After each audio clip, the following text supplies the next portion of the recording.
Shalom. Haleluya, harus kencang gitu ya. Puji Tuhan, masih puasa? Kita memasuki hari ketiga puasa. Ya walaupun dalam puasa, saya ini agak kering, makanya saya ambil air lagi.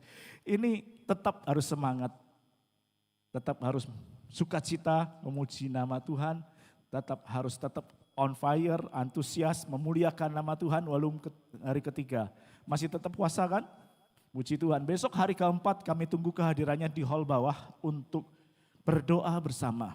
Meminta Roh Kudus semakin memenuhkan dalam kehidupan kita. Puji Tuhan, langsung slide Mas. Hari ini kita berbicara tentang bagaimana Roh Kudus itu dapat menumbuhkan iman di dalam kehidupan kita. Apa hubungannya dengan Roh Kudus menumbuhkan iman? Saya hanya mengutip satu ayat, walaupun mungkin ada beberapa ayat yang sudah saya bahas. Karena memang sebenarnya untuk pagi, sore ini pernah saya sampaikan, tapi gak apa-apa. Karena memang saya pingin sekali ini bisa menjadi rema dalam kehidupan kita semuanya. Menjadi rema artinya membawa perubahan dalam hidup kita. Bagaimana Roh Kudus bisa menumbuhkan iman. Kebanyakan orang Kristen di dalam kesehariannya itu mempunyai iman mungkin berdasarkan kemampuan, kekuatan dirinya sendiri. Menganggap itu sebagai kekuatannya pribadi. Kenapa? Pada saat ada tekanan, kuatkan imanmu. Orang mengatakan begitu. Pada saat sakit di rumah sakit, orang mengatakan kuatkan imanmu, Tuhan akan menyembuhkan. Pada saat ada masalah-masalah yang dihadapi, selalu orang berkata kuatkan imanmu. Sedangkan orang yang dikuatkan iman, aku gak kuat. Saya gak kuat. Tetapi kenyataan di dalam Tuhan, bukan iman itu karena perkara yang kita tumbuhkan sendiri, karena kekuatan kita, tetapi karena Roh Kudus. Satu ayat yang akan kita pelajari bersama. Satu ayat silakan di 1 Korintus 12. Di sini ada ayat ketiga, tetapi saya ingin membacakan dari ayat yang pertama karena akan berhubungan. 1 Korintus 12 ayat 1 sampai 3, enggak usah dibuka, saya akan bacakan di sini. Sekarang tentang karunia-karunia roh. Aku mau saudara-saudara supaya kamu mengetahui kebenarannya. Kamu tahu bahwa pada waktu kamu masih belum mengenal Allah, kamu tanpa berpikir ditarik kepada berhala-berhala yang bisu. Pada waktu kita belum mengenal Allah, tanpa berpikir kita ditarik kepada berhala-berhala yang bisu. Kemudian dikatakan di ayat ketiga, karena itu aku mau meyakinkan kamu bahwa tidak ada seorang pun yang berkata-kata oleh Roh Allah, ya, dapat berkata terkutuklah Yesus, dan tidak ada seorang pun yang dapat mengaku Yesus adalah Tuhan selain dari Roh Kudus. Ini adalah hal yang mendasar yang harus kita ketahui. Hal yang menyangkut iman kita, hal yang menyangkut apa yang harus kita lakukan. Karena apa yang kita lakukan ini sebagai dasar bagi kita. Roh Allah bekerja dalam kehidupan kita, menjadi dasar perilaku kita sehari-hari. Surat Korintus ini sangat luar biasa. Pada saat surat Korintus ini ditulis, di jemaat di Korintus diperhadapkan kepada dua hal tantangan, yaitu tantangan dari dalam dan tantangan dari luar. Tantangan dari luar apa? Dikatakan di ayat 1-2 tadi, ada penyembah-penyembah berhala. Mereka ada di dalam masyarakat di Korintus dan itu sangat mempengaruhi gereja di Korintus. Penyembah-penyembah berhala ada di sekitar mereka. Dan tantangan dari dalam apa? Pada saat di luar ada penyembah-penyembah berhala, di dalam gereja, di dalam jemaat, pada saat ada satu jemaat berbeda pendapat dengan jemaat yang lain, ada berbeda penafsiran dengan jemaat yang lain, mereka mengecap kamu penyembah berhala, penafsiran yang keliru, menyembah berhala dan seterusnya. Oleh karena itu Paulus mengatakan dulu kalian sama penyembah berhala. Kamu tanpa berpikir sudah ditarik kepada penyembahan-penyembah berhala. Nah sekarang kamu sudah menjadi bagian dari jemaat yang kudus. Dikatakan tidak ada seorang pun yang akan mengaku bahwa Yesus adalah Tuhan kalau bukan dari Roh Kudus. Atau berkata terkutuklah Yesus kalau dia tidak memiliki Roh Kudus. Di dalam terjemahan TSI itu lebih gampang untuk diingat, ya, lebih gampang untuk dipahami. Dikatakan begini, karena itu saya mau kalian menyadari bahwa orang yang dipimpin Roh Allah tidak mungkin berkata terkutuklah Yesus. Sebaliknya, tidak mungkin seseorang mengatakan Yesus adalah penguasa hidupku tanpa pertolongan Roh Kudus. Artinya apa? Pada saat seseorang dikuasai Roh Kudus, dia tidak mungkin dia berkata terkutuklah Yesus. Pada saat seseorang dikuasai Roh Kudus, tidak mungkin dia mengatakan seperti itu. Tidak akan pernah terucap, tidak akan terwujud di dalam mulutnya. Namun yang dia katakan, Yesus adalah pelindungku. Yesus adalah penguasa hidupku. Yesus adalah kehidupanku. Oleh karena itu dikatakan demikian. Ini adalah pekerjaan Roh Kudus di dalam kehidupan kita. Kalau kita bisa berbicara tentang hal itu. Dan karena dikatakan pada saat jemaat Korintus itu merupakan satu perubahan. Pada saat mereka awalnya menyembah berhala. Pada saat mereka masuk bukan oleh kekuatan mereka sendiri. Pada saat mereka masuk mengenal Roh Kudus bukan oleh kemampuan mereka sendiri. Tetapi dikerjakan oleh Roh Kudus. Berubah oleh kekuatan Roh Kudus, berubah oleh bimbingan Roh Kudus, berubah oleh gerakan Roh Kudus, bukan oleh kekuatan mereka sendiri. Bukan tergantung kepada kekuatan mereka. Karena iman kepada Allah itu tidak dihasilkan dari usaha sendiri. Iman kepada Allah itu dihasilkan oleh pekerjaan Roh Kudus. Oleh karena itu kita tidak mungkin bermegah diri. Tidak ada seorang pun yang boleh memegahkan diri, apalagi merendahkan orang lain. Sehingga kalau kita katakan dalam terjemahan ini, tidak mungkin dia berkata terkutuklah Yesus. Atau Yesus menolong hidupku kalau bukan Roh Kudus. Dia tidak akan pernah keluar dari mulutnya. Lah terus dari mulut siapa? Next. Dari mulut siapa kalau seandainya mereka tidak berkata demikian? 1 Yohanes 4 ayat 3 mengatakan, dan setiap roh yang tidak mengaku Yesus tidak berasal dari Allah. Roh itu adalah roh antikristus. Dan tentang dia telah kamu dengar bahwa ia akan datang dan sekarang ia sudah ada di dalam dunia ini. Jadi kalau orang mengaku Yesus itu bukan Allah. Itu dari roh antikristus. Dikatakan di ayat ini. Dia akan datang. Tetapi sudah ada di dalam dunia ini. Bahkan mungkin sudah ada di antara kita. Tidak akan ada yang tahu. Banyak orang yang mencemooh kondisi seperti ini. Banyak orang menyepelekan apa yang memungkinkan mengikut Yesus terlalu gampang. Ya, saya sampaikan di jemaat kita pada saat sore pada bulan kedua. Dalam mengakuan Yesus, iman kita kepada Kristus, mau memilih yang mana? Yang gampang atau sulit teksnya? Mau pilih gampang atau sulit? Terus, apakah sesederhana itu dalam? Terus dibuka lagi. Nah, gampang atau sulit? Percaya kita. Kalau kita kan percaya oleh Roh Kudus, terima Yesus, kita selamat dan masuk surga. Gampang. Ada yang sulit? Ada. Banyak orang melakukan hal-hal yang sulit. Cukup cek gampang yang masuk surga. Tergantung pilihan Anda mau di mana. Kalau di kekristenan dia menekankan spiritual. Artinya spiritual dalam KBBI adalah hubungan yang dekat dengan satu roh yang berkaitan dengan hal yang rohani, yang jiwani, bukan hal yang fana. Itu karena kedekatan hubungan, bukan ritual. Sehingga di dalam kekristenan, spiritual itu melahirkan relasi, bukan religi.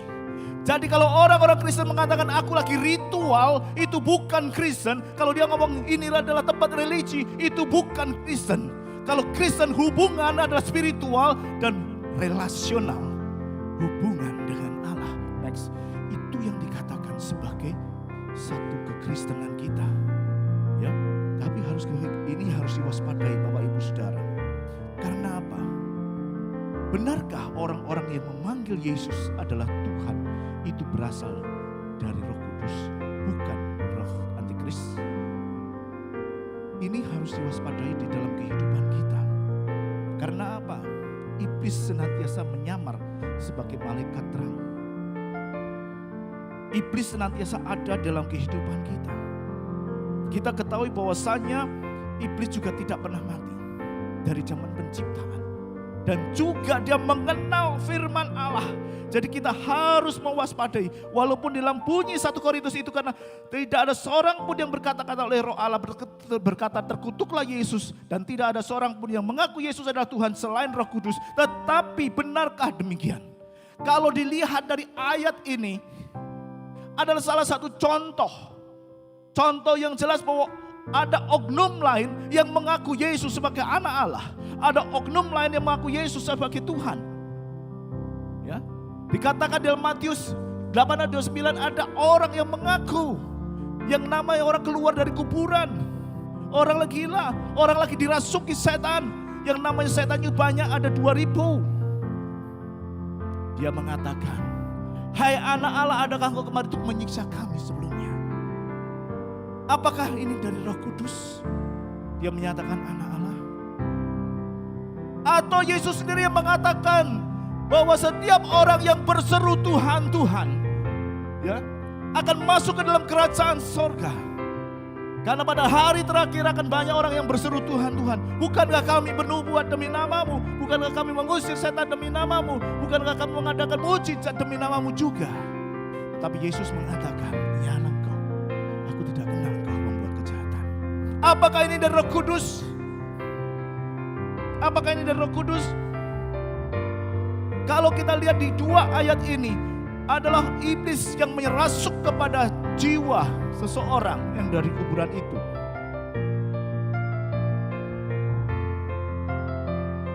Terus kemudian yang kedua juga orang yang berseru Tuhan, Tuhan, yang mengadakan mujizat, yang mengadakan perkara-perkara dahsyat. Apakah dari Roh Kudus?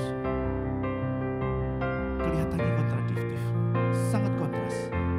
Mana yang benar? Saya menjamin apa yang disampaikan oleh Paulus itu benar. Seluruh kebenaran firman ini adalah kebenaran apa adanya. Tetapi kita harus ingat bahwasanya iblis itu bagaikan malaikat terang yang menyamar. Dia menyusup kepada orang-orang Kristen seperti masuk di dalam markas orang-orang gereja. Sehingga mereka bisa menyebut nama Tuhan di dalam gereja. Gak akan kelihatan.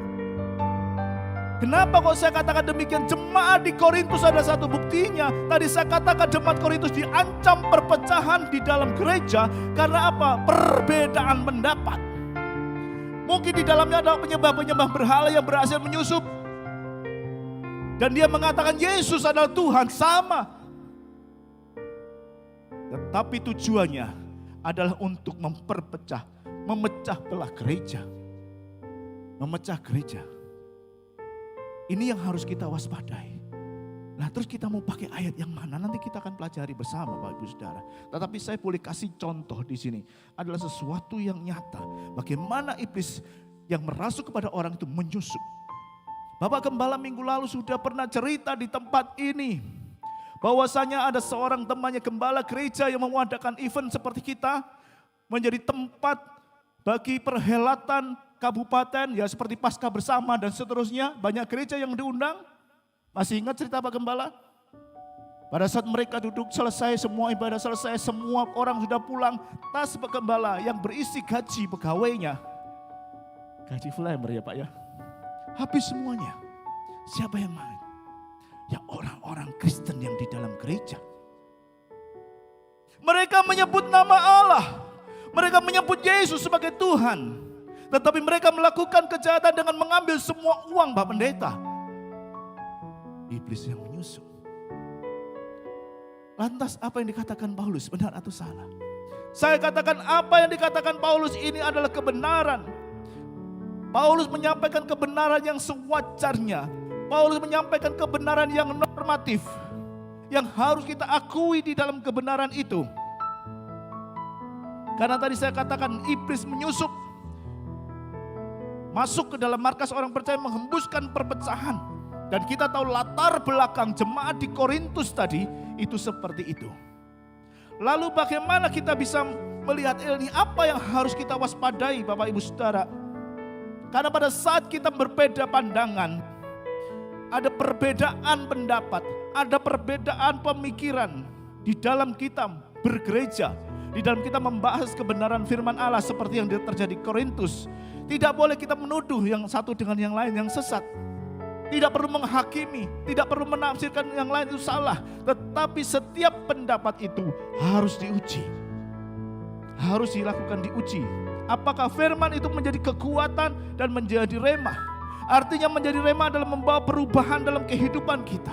Karena satu kunci bahwa Roh Kudus itu memberikan pendamaian. 2 Timotius 1 ayat 7 next. 2 Timotius 1 ayat 7 dikatakan begini.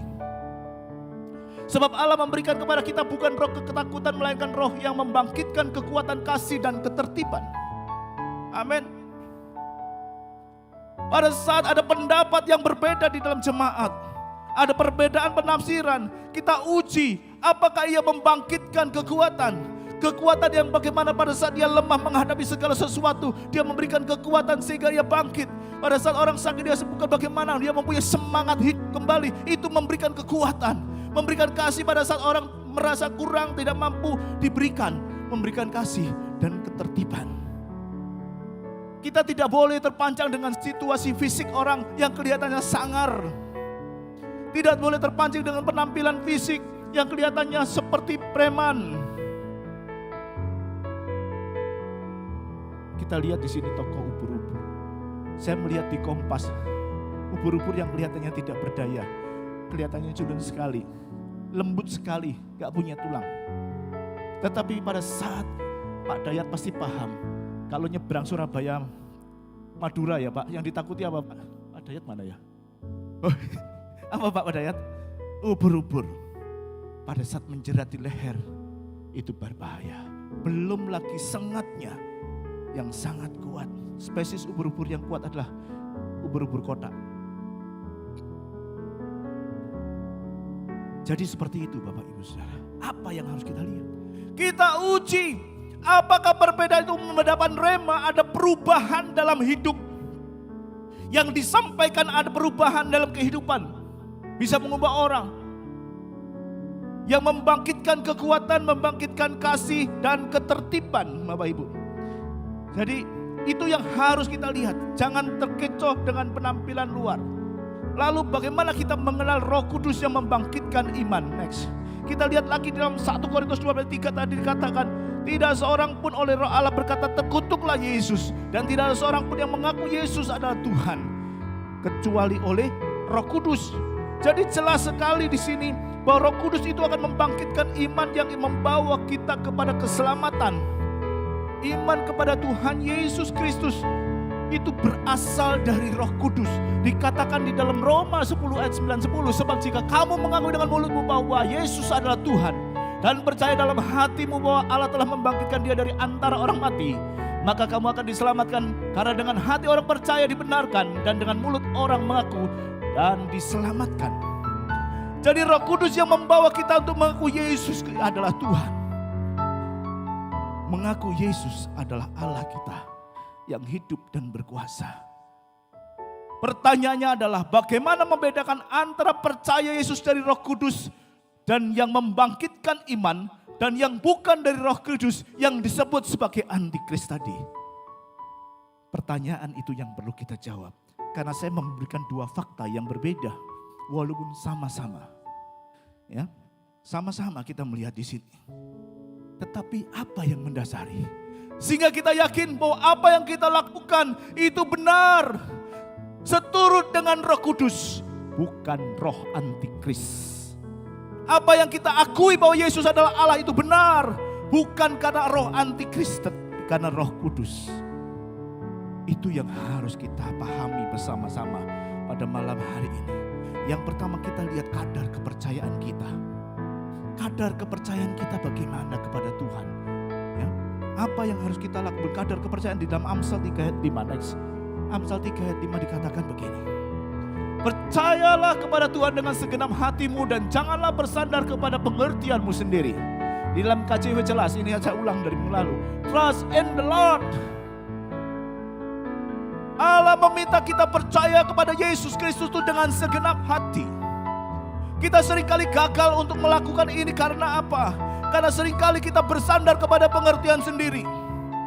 Kita mempunyai hikmat dari yang Tuhan karuniakan kepada kita, tetapi bukan memahami Allah sepenuhnya. Kita tidak akan mampu. Begitu kita mendapatkan kepercayaan kepada Yesus, kita gagal untuk mendapatkan keselamatan dari Allah karena kita bersandar kepada pemikiran kita sendiri, kepada logika manusia. Sehingga kita gagal untuk mengaplikasikan di dalam kehidupan kita, dan kuasa Allah tidak bisa nyata dalam kehidupan kita karena kita menaruh kepercayaan kepada diri sendiri. Jadi pekerjaan Tuhan tidak maksimal dalam kehidupan kita. Kata percaya di sini di dalam bahasa Indonesia berarti sama. Percaya kepada Tuhan, tidak ada perbedaan. Tetapi di dalam bahasa Inggris dibedakan antara believe dan trust. Saya pernah sampaikan ini. Ini yang mengatakan sebagai kadar kepercayaan kita. Kadar kepercayaan kita apa? Sekedar belief atau menjadi trust. Ini yang mempengaruhi apakah kita dipimpin oleh Roh Kudus atau roh antikristus. Jadi kalau kita menaruh kepercayaan kepada Allah, itu harus benar-benar kepercayaan yang trust. Trust adalah kepercayaan sepenuhnya kepada Allah yang dikaitkan dengan hubungan dekat. Kedekatan, hubungan, kepercayaan yang penuh. Nanti kita akan lihat dalam selanjutnya. Sedangkan belief adalah kepercayaan yang sekedar percaya dalam batasan yang luar. Tidak didasarkan kepada hubungan yang sangat dalam. Sehingga pada saat kita mengatakan Yesus adalah pembuat dunia, Yesus adalah pembuat semesta ini, itu percaya, belief. Yesus Kristus adalah yang menciptakan manusia, itu belief. Yesus Kristus adalah gembala yang baik, itu percaya yang belief. Apalagi Yesus sanggup menyembuhkan, itu percaya yang belief. Ya, bagaimana yang percaya belief? Yakobus 2:19 katakan, engkau percaya bahwa hanya satu Allah saja, itu baik. Tapi setan-setan pun juga percaya akan hal itu dan mereka gemetar. Dikatakan di King James-nya adalah belief. Devil believe. Artinya kalau kita percaya kepada Allah, kadar kepercayaan kita tidak menimbulkan iman karena kita percayanya belief. Sama seperti percayanya setan-setan. Kenapa setan mengaku Allah tetapi tidak bisa menerima keselamatan? Kenapa setan mengerti Yesus Kristus tetapi tidak menerima keselamatan? Karena setan percaya kepada Allah tapi tidak menghadirkan Allah dalam hidupnya. Setan percaya Allah tetapi tidak ada penundukan kepada Allah dalam hidupnya. Kalau kita percaya kepada Allah, tidak ada penundukan kepada kebenaran firman Allah, kadar kepercayaanmu perlu diuji. Dan aku juga, saya tidak menuding Anda, saya juga. Setan percaya dengan belief. Ya, dikatakan di sini, two believers that there is one God, two does well, the devil also believe and tremble. Percaya kita harus menjadi naik level. Harus naik level bukan saja menjadi belief, tetapi harus menjadi trust. Ya, trust. Karena setan pun tadi dikatakan dari Gadara, mereka menyebut, ayatnya sudah kita baca, Yesus anak Allah. Di gereja orang menyebut Tuhan, Tuhan, Tuhan, aku bernubuat demi namamu. Mereka percaya Yesus. Kadar itu yang mempengaruhi kehidupan kita. Yang kedua adalah dampak dari iman itu, kita harus lihat next. Bahwasanya iman itu tanpa perbuatan itu adalah mati. Sehingga pada saat kita melihat buah dari iman itu kita akan ketahui. Yesus dikatakan di dalam terus buka aja. Bahwasanya di dalam Yakobus, bahwasanya kalau seseorang mengatakan melihat engkau lapar, engkau tidak punya pakaian, engkau telanjang, dikatakan engkau makanlah yang kenyang, pakailah pakaian hangat dan pergilah, tapi tanpa melakukan segala sesuatu. Itu artinya adalah sia-sia, tidak menghasilkan apa-apa. Sama seperti iman, kalau dia punya iman tetapi tidak ada perbuatan, itu artinya mati. Iman yang dikatakan trust itulah iman yang berhasil di dalam perbuatannya. Dikatakan dalam contoh inilah Daniel. Dalam Daniel 1:8 dikatakan Daniel tidak mau makanan raja. Pada saat dia bukan Nebukadnezar memerintah, dia mengambil alih Yerusalem. Ada tawanan yang dibawa dari Yerusalem ke Babel. Mereka diarak dengan rantai mungkin ya dalam perjalanan ke Babel. Di dalam tawanan sebagai budak, tentu tidak mempunyai makanan yang cukup. Tentu makanannya juga amburadul, mungkin minum juga enggak. Setelah sampai di Babel, mereka diposisikan mendapatkan makanan menu raja. Kalau saya langsung, wah ini raja, langsung santap semua. Daniel enggak. Dia tidak menajiskan diri dengan makanan-makanan raja. Apa artinya? Di dalam Israel kalau makan semeja itu ada selevel. Ya, sahabat, teman, dia memisahkan diri. Kemudian yang kedua, Daniel juga tidak mau di dalam penundukan raja. Nanti kita lihat kenapa buktinya seperti itu. Sadrak, Mesak, Abednego juga enggak mau. Dia tidak mau menyembah kepada patung yang dibuat Nebukadnezar. walaupun hukumannya harus masuk ke dalam dapur api. Daniel juga pada zaman Darius tidak mau menyembah kepada raja, meminta persetujuan pada raja, tetapi dia menolak, dia tetap membuka tanknya 3 kali sehari, menghadap ke ada tingkap-tingkap langit yang terbuka, ya menghadap ke langit, dia bersembahyang di sana kepada Allahnya 3 kali. Apa artinya? Itu adalah kadar trust sebagai buah dari imannya. Kadar kepercayaan trust itu berdasarkan hubungan yang sangat dalam dengan Allah. Maka dia berani mengatakan dan percaya sepenuhnya. Sekalipun diancam dengan gua singa. Sekalipun diancam dengan perapian yang sangat menyala-nyala. Buah imannya tidak pernah hapus. Dia tetap menguatkan diri dan mengatakan no kepada raja. Itu kadar kepercayaan trust. Bukan belief. Bisa sampai di sini bisa tahu bedanya Bapak Ibu? Itu trust. Percaya yang penuh. Percaya yang penuh kepada Allahnya. Sehingga setiap kita, pada saat kita percaya dengan trust, maka kita akan melihat kemuliaan Tuhan dinyatakan dalam kehidupan kita dan kita menikmati buah-buah dari iman kita. Amin. Kemudian yang ketiga adalah dampaknya. Bapak Ibu Saudara, kita tahu bahwa kekristenan kita tidak pernah abu-abu. Kekristenan kita tidak pernah abal-abal. Kalau Yesus mengatakan percaya kepadaku, tadi sudah kita baca ayatnya, mengaku percaya dalam hati, maka dia akan masuk surga. Ada yang meragukan? Jaminan pasti. Kalau kalian masih meragukan, artinya believe. Tidak dimiliki oleh kepercayaan lain. Kekristenan bukan hal yang abal-abal pada saat dia mengatakan seperti itu.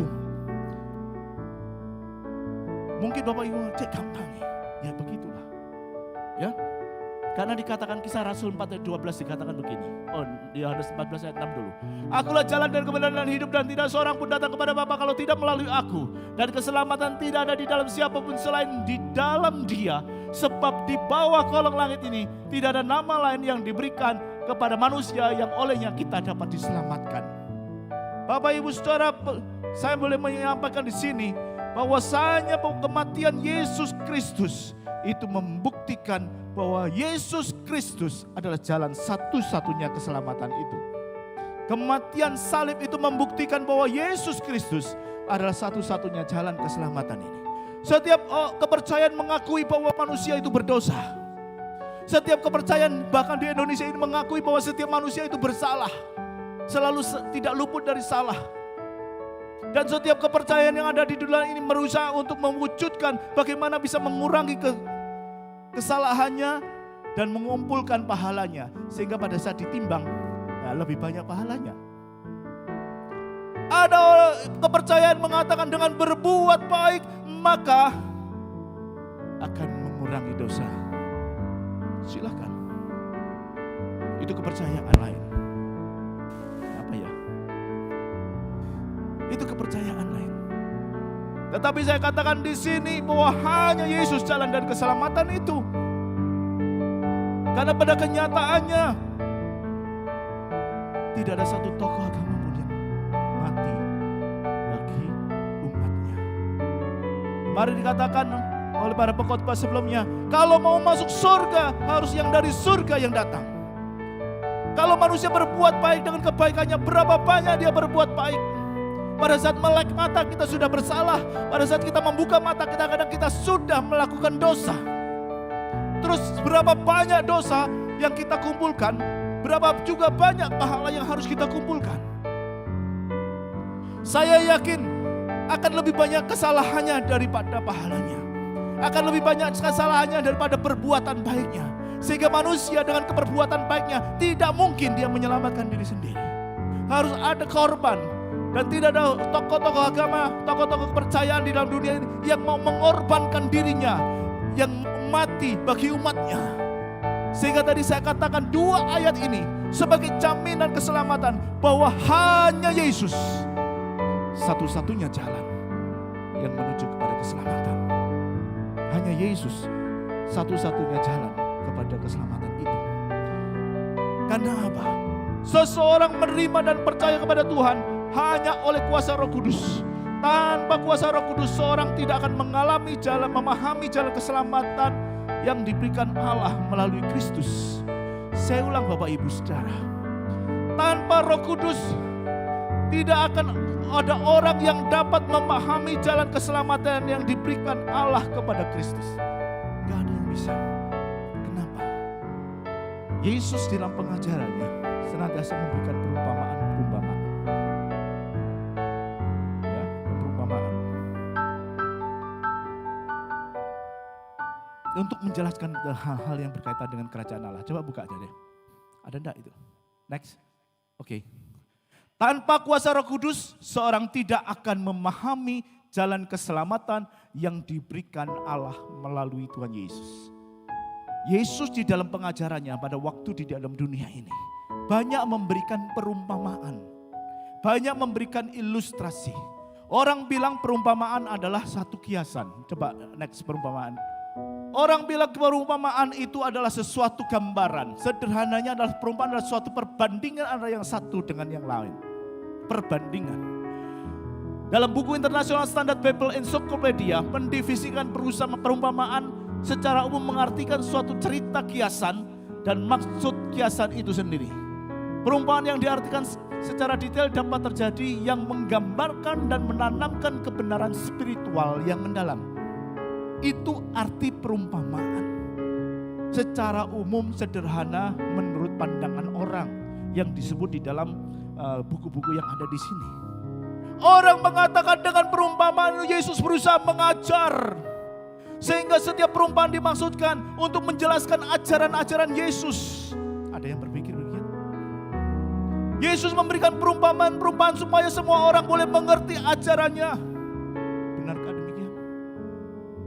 Yesus mengadakan perumpamaan supaya orang memahami secara detail maksudnya.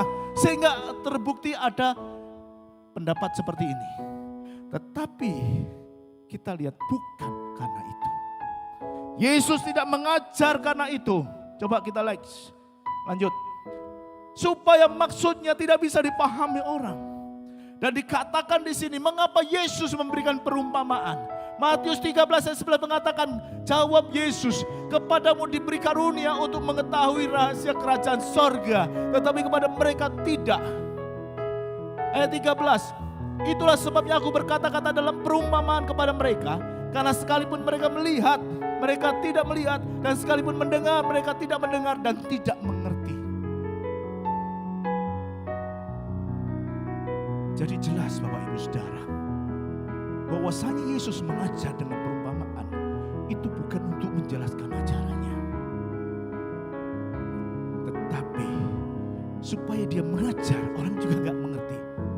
Apakah ini ngawur? Enggak. Sudah dinubuatkan di dalam kitab Yesaya 6 ayat 9 sampai 10, gak usah dibaca. Sudah dinubuatkan di dalam kitab Yesaya 6 ayat 9 sampai 10. Agar mereka tidak mengetahui. Sehingga pada saat mereka mendengar tidak mengerti, mereka melihat tidak mengerti, mereka melihat pun tidak mengerti.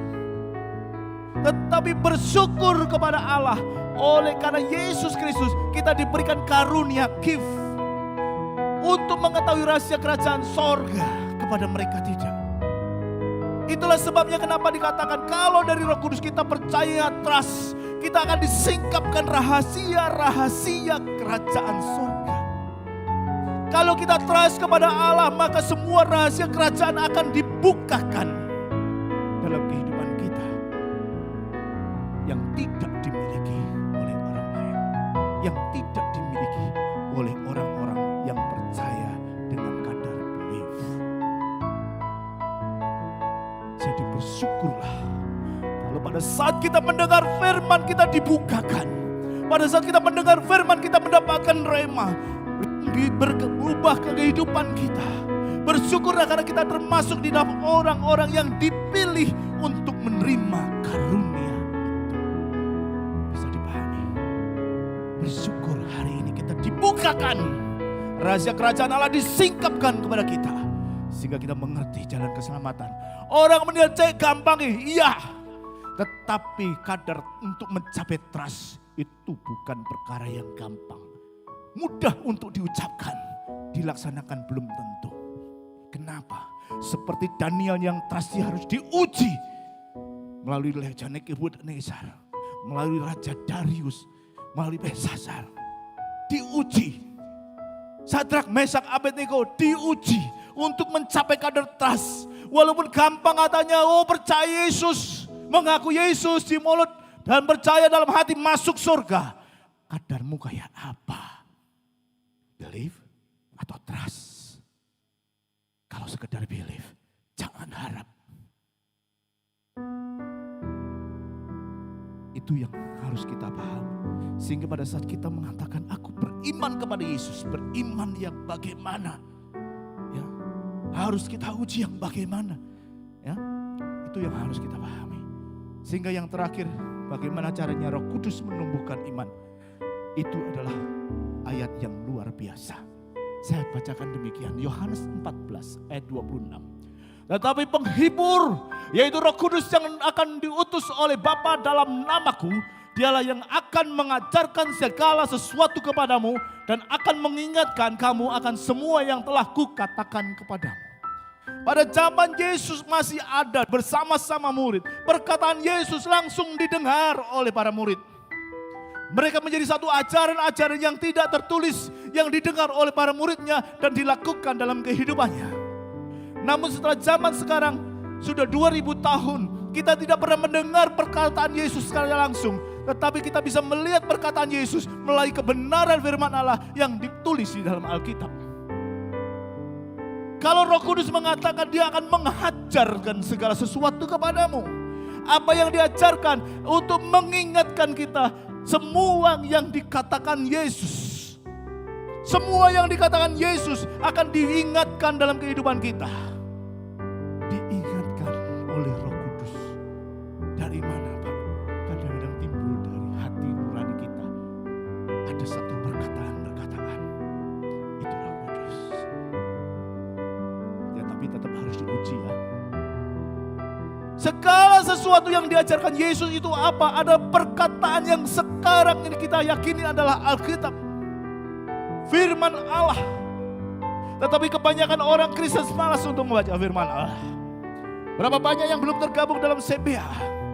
Saya mengundang Bapak Ibu Saudara untuk tergabung dalam CBA. Silakan kalau mau hubungi saya. Untuk bisa meresponi setiap panggilannya. Firman Allah. Main musik-musik bisa naik ke atas mempersiapkan lagu. Apa perkataan Yesus? Firman Allah. Next ayat terakhir. Di dalam Roma 10 ayat 17 dikatakan. Jadi iman timbul dari pendengaran dan pendengaran oleh firman Kristus. Sudah jelas hubungannya Bapak Ibu Saudara. Pada saat Roh Kudus yang bagaimana? Roh Kudus yang benar, bukan roh antikris yang menumbuhkan iman. Ada Roh Kudus yang mengajar kepada kita. Ada Roh Kudus yang mengingatkan kita kepada setiap perkataan Kristus. Dan perkataan Kristus hanya ada di dalam kebenaran firman Allah. Firman itu yang membangkitkan iman kita. Firman itu yang menumbuhkan iman kita. Dan firman itu yang menjadi kekuatan bagi kita. Bisa dipahami. Amin. Amin Bapak Ibu. Yakin? Haleluya. Mari kita bangkit berdiri. Kita nyanyikan satu pujian. Roh Kudus itu akan mengajar kita. Dengan lembut dia akan mengingatkan kita pada perkataan-perkataan Tuhan Yesus. Kita yang tidak lagi mendengar secara langsung bagaimana Yesus mengajar seperti yang terjadi 2000 tahun yang lalu. Tetapi kita bisa masuk di dalamnya. Bahwa Yesus mengajar kita mengingatkan pada perkataan-perkataan yang sudah diucapkan. Roh Kudus akan menolong kepada kita untuk mengetahui. Karena kepada kita dikaruniakan. Bukan dengan perumpamaan. Kita dikaruniai untuk disingkapkan segala rahasia kebenaran. Rahasia kerajaan Allah. Rahasia sorga dibentangkan dalam kehidupan kita. Jadi kalau sampai saat ini kita masih belum memahami kepercayaan kita. Mari kita sama-sama tingkatkan. Menjadi trust dalam kehidupan kita. Sehingga kita bisa memahami apa yang Tuhan maksud dalam kehidupan kita. Sehingga kita bisa lakukan apa yang menjadi kehendak Allah. Pekerjaan Allah menjadi berhasil dalam kehidupan kita. Karena Allah memiliki rencana-rencana yang dahsyat dalam kehidupan kita.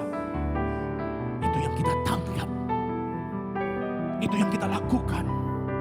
Dan ketahuilah, pada saat kita masih di dalam tracknya Allah, pada saat kita masih di dalam jalurnya Allah, masuk di dalamnya, maka kita akan berjalan dari satu kemuliaan kepada kemuliaan yang lainnya, kepada satu kemenangan kepada kemenangan yang lainnya. Karena kita bukan karena pengertian kita sendiri, bukan karena logika kita sendiri, tetapi karena Roh Kudus yang membimbing kita. Dan tadi sudah saya katakan bahwa Roh Kudus itu ya yang memberikan jaminan kepada kita jalan keselamatan ke surga. Haleluya. Terima kasih Tuhan. Kami mengucap syukur padamu. Teruslah Engkau berkarya dalam kehidupan kami. Jadikan kami alat-Mu. Biarlah Roh Kudus berdiam dalam kehidupan kami. Roh Kudus berdiam dalam hati kami. Roh Kudus memerintah dalam setiap kehidupan kami. Sehingga kami boleh melakukan kehendak Allah dalam hidup kami. Tuhan, ini kami anak-anak-Mu. Kami yang masih di dalam kegelapan, masih di dalam dosa. Kehidupan kami tidak pernah lepas dari perbuatan-perbuatan salah. Tetapi biarlah Roh Kudus yang menginsafkan kami akan dosa. Sehingga kami boleh berbalik. Tidak lagi menyimpang ke kanan atau ke kiri. Tetapi kami boleh berjalan seturut dengan kehendak dan rencana-Mu. Inilah kami Tuhan, anak-anak-Mu jemaat GBI di Sentro dimanapun berada. Biarlah kasih karunia-Mu turun atas kami. Memberikan kami pencerahan oleh kuasa Roh Kudus. Terpujilah Engkau Tuhan Allahku. Kami mengucap syukur dan menyerahkan semuanya. Hamba-Mu sudah selesai menyampaikan kebenaran-Mu. Dan biar itu menjadi rema dan kekuatan bagi hamba sendiri maupun kepada setiap jemaat yang mendengarkannya. Terima kasih Bapa. Kami naikkan syukur kami. Di dalam nama Tuhan Yesus Kristus Allah kami. Yang percaya katakan amin. Silakan duduk Bapak Ibu Saudara, puji Tuhan.